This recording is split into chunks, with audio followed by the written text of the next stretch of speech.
early stage, donc c'est depuis le début de l'idée de la start-up. Quels sont les critères importants pour vous en tant qu'investisseur ou fonds d'investissement? Oui, bien sûr. Donc en effet, nous nous spécialisons en fait dans la pré-série A. Donc notre but, c'est d'accompagner justement les entrepreneurs à développer, on va dire, les premières étapes, les premiers jalons de leur start-up, de manière à ce qu'elles puissent accéder dans les meilleures conditions à une série A. Et comme je citais, les exemples ou bien les solutions à développer peuvent être tellement diverses.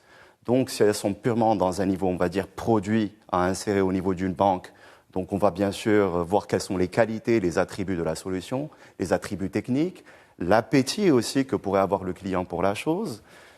Si c'est une start-up, par exemple, qui veut se développer dans, on va dire, la fraude et ainsi de suite, donc peut-être est-ce qu'elle maîtrise les outils de l'intelligence artificielle et ainsi de suite. Mais bon, d'une manière générale, c'est soit est-ce que le client ultime, final, est une banque, ou bien est-ce qu'il est externe.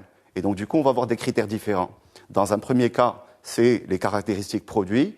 Dans l'autre, c'est la maîtrise de ces flux d'interaction entre différentes parties. C'est-à-dire quels sont, par exemple, pour la start-up, ce qu'on appelle les unit economics, c'est-à-dire la performance d'une unité par rapport à ses coûts, ses revenus, et ainsi de suite. Et aussi l'unité de valeur qui est livrée, comment elle est livrée, le value delivery system. Donc il y a plusieurs manières de faire la lecture, il n'y en a pas une seule qui est monolithique, qui est celle-ci de dire voilà, il y a un seul profil fintech et c'est comme ça qu'il faut en faire la lecture. Donc clairement, il y a l'équipe, l'opportunité commerciale, la maîtrise d'un métier, la maîtrise de l'outil. Voilà, quand vous dites la maîtrise d'un métier, ça veut dire que quand on vient du monde du digital et qu'on ne maîtrise pas un métier, par exemple la distribution, on ne peut pas... Ça peut être éliminatoire. Je vais vous donner un exemple de start-up avec lesquelles nous travaillons, qui adressent le même métier, une d'une manière technologique et l'autre d'une manière marché. On travaille avec un projet, une start-up qui est très, on va dire, compétente sur l'inférence de l'état des terres agricoles, donc avec des satellites, de l'intelligence artificielle et ainsi de suite. Et donc ça, c'est une approche, et ce à quoi elle aspire, c'est en effet de pouvoir créer donc un marché rural entre justement les fermiers, les distributeurs et ainsi de suite, mais aller chasser en effet des opportunités pour la banque et pour l'assurance.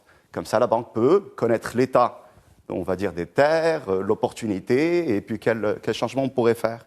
Et on s'est rendu compte que ce qui est beaucoup plus fort là, c'est qui comprend le contexte local et les interactions sur le terrain plutôt que la technologie. Et donc, si je devais choisir, je choisirais quelqu'un qui ne maîtrise pas du tout la technologie, mais qui sait vendre. Et donc, c'est pourquoi il y a tellement de manières de lire la chose, mais au bout du compte, c'est une question d'opportunité économique.